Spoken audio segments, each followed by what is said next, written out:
Module 3. Getting started with MEMS Studio. In this module, we will start with an overview of MEMS Studio. Then we will set up and program the hardware for use with this workshop, and then we'll experiment with some basic data visualization features of MEMS Studio. MEMS Studio is a complete desktop software solution which enables you to evaluate and program ST's MEMS sensors. It is designed to help you develop embedded AI features, evaluate embedded libraries, analyze data, and design algorithms for ST's entire portfolio of MEMS sensors. MEMS Studio combines and extends the features of the existing Unico, Unicleo, and Algobuilder applications into a single unified solution. Features include motion, environmental, and infrared sensor evaluation, real-time and offline data analysis, graphical design of algorithms, and configuration and testing of embedded sensor features such as the finite state machine, machine learning core, and intelligent sensor processing unit. In this workshop, we'll see the full journey using MEMS Studio. We'll cover sensor configuration using the simple GUI interface, sensor data analysis, including various forms of data visualization, data logging, and data labeling for training an MLC model, and application development, including use of the motion libraries, machine learning core, and the use of Algobuilder to create custom sensor algorithms without needing to write any code. In this module, we'll start by seeing an introduction to how to use some of the basic features of MEMS Studio, and in the next few modules, we will see some of the more advanced use cases. Let's get started. We need to connect the Nucleo host board and XNucleo IKS4A1 sensor boards together. First, a quick note on the XNucleo sensor expansion board. It comes equipped with a detachable breakaway board, which contains electrodes used for evaluating the QVAR feature of the LSM6DSV16X sensor. As shown here, it can be attached to the top of the XNucleo board via connectors JP6 and JP7. However, we will not be using this breakaway board for this workshop, so you do not need to detach it. Note in this case that in the following steps, if you press the XNucleo board down all the way onto the host Nucleo board, it will rest against the user and reset buttons and may activate them, which will interfere with correct operation.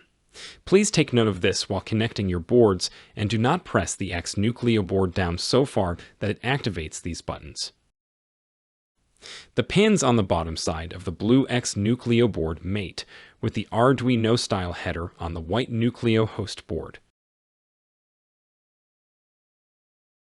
First, make sure the pins are lined up, and then slowly press the blue XNucleo board down onto the host board. Press it down far enough to make a good connection, but once again, please leave a little room for the user and reset buttons.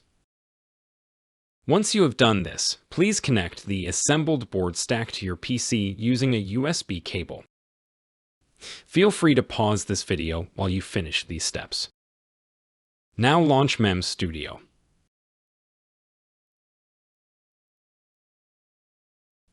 On the left side of the main screen, you'll see several tabs. We will use each of these over the course of this workshop. But to get started, we first need to program the board with the data log extended firmware. This firmware allows the MEMS Studio application to communicate with the sensors on the XNucleo board. Click the icon titled Firmware Programming. Next to the file name box, click the Browse button. Navigate to the root of your C drive, then open your MEMS Studio Workshop folder. From there, go to Xcube MEMS 1. Then open the Projects folder. Then open Nucleo-F401RE. Then open Examples. Next open IKS4A1. Then open Data Log Extended. And finally, open the binary folder. Click on the data log extended.bin file and then click Open. For the interface, make sure Mass Storage is selected. In the Device drop-down, find and select the device named Node F401RE. The drive letter assigned to your board may be different from that shown here. If no device is available, try unplugging and replugging your board and clicking the refresh button next to the device drop-down list. Now click the Program button. Wait a few moments while the firmware is downloaded. Once completed, you should see a notification at the bottom of the window indicating that the firmware binary was programmed successfully. Now return to the Connect tab, which is the top option in the left-hand column of icons. For connection type, ensure Serial is selected. The communication port drop-down should now default to selecting the serial port exposed by your board. The serial port shown on your PC might differ from that shown here. If this instead shows a message that no board was detected, try unplugging and replugging your board into your PC. Click Connect. MEMS Studio will now display a list of detected and supported sensors. Here we see the sensors on the STMicroelectronics ISPU board. For each category of sensor, you can choose which sensor you want to interact with during this session. Note that the STMicroelectronics board contains multiple sensors of a given type. For example, in the accelerometer drop-down list, you can choose from the LSM6DSV16X, the LSM6DSO16IS, or the LIS2DUXS12, which are all provided on the STMicroelectronics ISPU board. The tool also allows you to indicate if you have installed an external sensor via the DIL24 expansion header on top of the STMicroelectronics. Supported options are shown in this list. For now, let's leave the default accelerometer selected. The LSM6DSV16X. Leave the other choices at their defaults as well, as shown here. The LSM6DSV16X gyroscope, the LIS2NDL magnetometer, the LPS22DF pressure sensor, and the SHT40A-D1B for the humidity and temperature sensors. The tags next to the sensor names indicate the product production status. Click the Select button at the bottom to confirm your choices. A new tab appears at left titled Sensor Evaluation, and you should be taken to it automatically. In the Sensor Evaluation panel to its right, we see a variety of tools for configuring and interacting with the sensors. Let's look at the Quick Setup section first. From this section, you can easily configure basic sensor settings, such as the output data rate and full scale, or configure other sensor-specific features. The options shown here will vary depending on which sensors you have enabled in the previous step. For example, we can set the LSM6DSV16X accelerometer's full scale to values between 2 and 16 Gs. This represents the measurement range of the sensor. Let's change this to 4 Gs. Next, we can adjust the sensor's output data rate. Set this to 30 Hz. There are similar settings available for the gyroscope. For this example, let's set the full scale or measurement range to 500 degrees per second and the output rate to 30 Hz. The LIS2NDL magnetometer has additional options. In addition to the output data rate, we can choose the operating power mode, including high resolution or low power, the system operating mode, including continuous, where the sensor continually sends new data at the chosen output data rate, or single, where the sensor operates in one-shot mode and then transitions to idle mode where the sensor is not active. We can then choose to enable or disable the low-pass filter, and finally choose to enable the built-in offset cancellation. For more details of these options, you can consult the product data sheet and associated application notes available at st.com. For this workshop, we can leave these magnetometer settings at their defaults. For the LPS22DF pressure sensor, we can choose the output data rate, and we can enable or disable the Auto Zero feature. Change the output data rate of this sensor to 10 Hz. Finally, in the Data Stream Configuration section, we can enable or disable the capture of interrupt, FSM, MLC, and QVAR data. We can leave all of these at their default enabled setting. Now let's look at some real-time sensor data. Click the pink play icon at the upper left corner of the MEMS Studio window. This enables all sensors and starts streaming data to your PC. MEMS Studio provides several ways to visualize real-time data, and we'll take a quick look at each of them.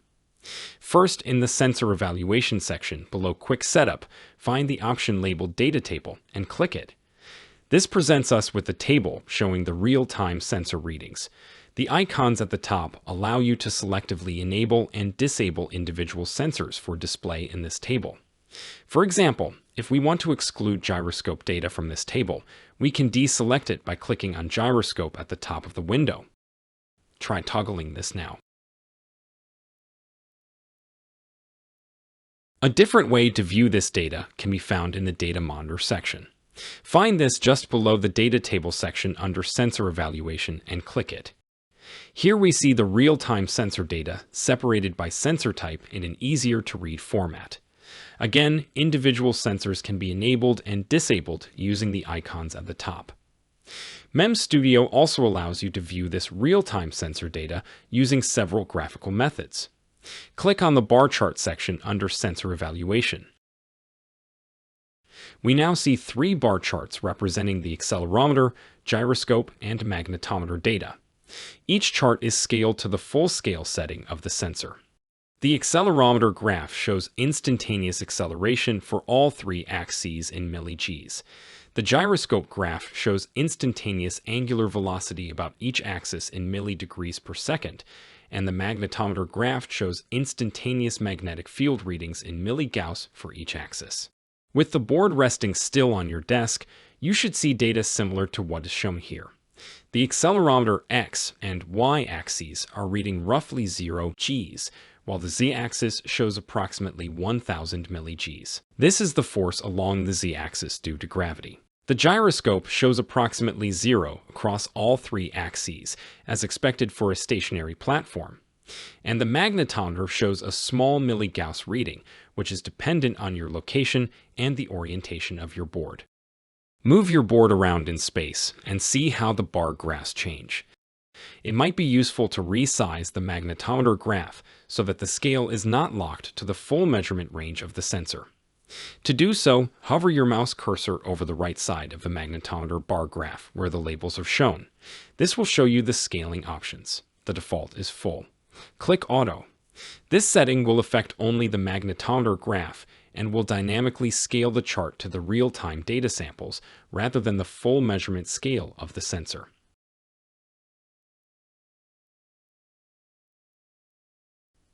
At the bottom of this window, we can see that the motion category is highlighted. Now let's click on the Environment tab.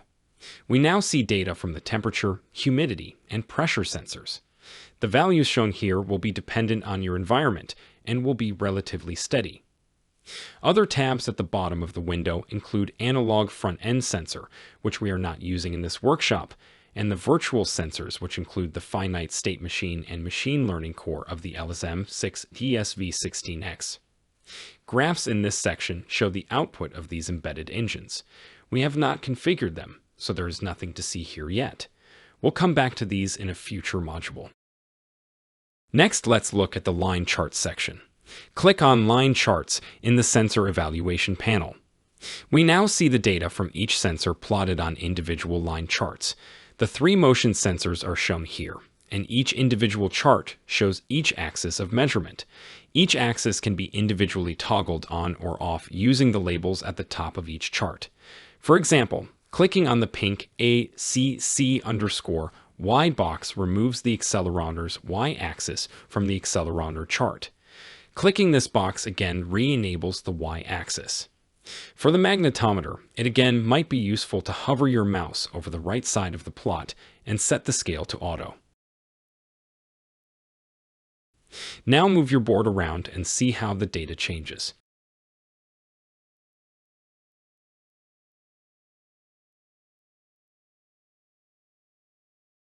You can adjust the time scale of the plot by clicking on the plus and minus buttons below each graph to zoom in or out.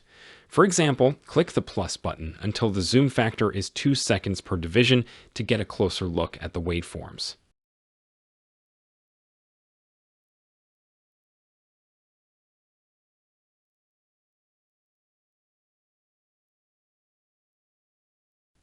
Now click on the Environment tab at the bottom of the window. Here we see the three environmental sensors: temperature, humidity, and pressure. Notice the pressure sensor output is the absolute instantaneous atmospheric pressure and is roughly 1 bar. Let's do a quick experiment with the pressure sensor settings and see how this affects the output of the sensor. Return to the Quick Setup section. In the settings for the LPS22DF pressure sensor, click the Set Auto Zero button. This instructs the sensor to take an instantaneous pressure reading and record it internally as a reference value. With this setting active, the pressure sensor will now output the pressure differential from this reference pressure. Return to the line chart. On the chart for the pressure sensor, hover over the labels at the right of the graph and change the scaling to automatic. Then click the plus icon at the bottom of the pressure sensor line graph to zoom in until the graph shows 1 second per division. Your graph should now show readings that are centered around 0 bar. If you raise your board a couple of feet or so, the pressure readings drop slightly from the reference pressure, so the graph should show readings slightly below 0. If you then place your board back where it was when you measured the reference pressure, the readings should now return to being centered around 0, indicating 0 change from the reference pressure. The next option for visualizing real-time sensor data is the scatter plot. Let's look at that now. Click the Scatter Plot option in the Sensor Evaluation panel. This tool plots the magnetometer data in 3 coordinates: the x-axis versus the y-axis in blue, the x-axis versus the z-axis in red, and the y-axis versus the z-axis in yellow. Move your board around in a figure 8 pattern, and you should see each plot begin to draw a sphere. This plot can be useful for visually determining the presence of any soft or hard iron effects on a platform that may interfere with magnetometer readings, as these effects distort the spheres or shift their origin. Now click on the FFT tool. This shows the real-time fast Fourier transform calculation of accelerometer readings, allowing you to easily see the frequency domain components of platform movement or vibration. For example, I will shake my board side to side. The major frequency component shown is on the y-axis in red at approximately 5 Hz at plus or minus 3 Gs. Give this a try on your board. There are many options at the right side of the window for adjusting the parameters of the FFT calculation. Please see the MEMS Studio User Manual if you are interested in more information on these settings. Next, click the 6D tool. This tool illustrates the operation of the 6D device orientation recognition feature built into the accelerometer. Toggle the slider labeled Enable 6D to enable the accelerometer's 6D recognition feature. Notice now how when I move my board, the orientation of the tractor changes to match. The accelerometer is evaluating this orientation change. It is not being calculated by MEMS Studio. The threshold is programmable via the tap THS6D register. In this case, MEMS Studio is setting a threshold value of 60 degrees. Once the platform is rotated past that threshold, the accelerometer generates an interrupt, and the new orientation is output in the D6D source register, shown below the graphic. Notice the interrupt graph on the bottom right of the window shows the real-time status of the interrupt, which corresponds to updates to the detected orientation. Feel free to pause this video and try this yourself. This example shows one type of interrupt. Expanding on this, we can go to the Interrupt tool to see more examples. Expand the interrupt category.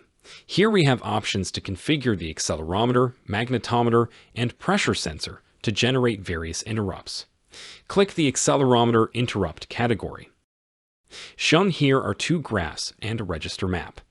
The top graph is real-time accelerometer data, and the bottom graph shows the real-time status of the 2 available interrupts. The register map on the right shows the relevant registers for the LSM6 DSV16X accelerometer. Click the button labeled Restore Default Configuration. Above this button, the drop-down list gives several sample interrupt configurations. Choose Wake Up Int1 from this list. This programs the accelerometer to generate a wake-up interrupt on int1 when it detects motion that exceeds a programmed threshold for at least a programmed duration. Pick up your board and you should see the lower graph show int1 in blue active almost immediately. The default settings that MEMS Studio programs for the wake-up threshold and duration are quite small, so the interrupt triggers on even slight motion. Find the register titled Wake-up THS in the register panel. The default value here is 2. Click in this value field and erase the 2 and change it to 10. Then click the blue right button. With this change, you have increased the acceleration threshold for generating wake-up events. Pick up your board again and notice that you need to shake it a bit harder for the interrupt to trigger. This window shows registers related to interrupt configuration, but you can also go to the Registers Map tool to see the complete set of hardware registers. Click the Registers Map category to expand it. Then click the LSM6DSV16X sensor. This shows all registers and their current contents. The tabs at the top divide the registers into functional groups for ease of use. Each register has a question mark icon next to its name, which, when clicked, will give you a description of each register bit. You can use this tool to manually read and write sensor registers to create a custom configuration and see the results immediately using the various graphical tools we've looked at in this module without having to create custom test firmware. In the next module, we'll look at some of the more advanced features of MEMS Studio. The next module will use a different set of sensors. To prepare for this, please return to the tab marked Connect on the left side of the window. Now click Disconnect. You do not need to unplug your board from your PC, and you do not need to close MEMS Studio. The next time you click Connect, you will again be given the option to choose which set of sensors to use, as we saw earlier. In this module, we saw an overview of MEMS Studio. Then we set up and programmed the hardware for use with this workshop, and then we experimented with some basic data visualization features of MEMS Studio. This concludes Module 3.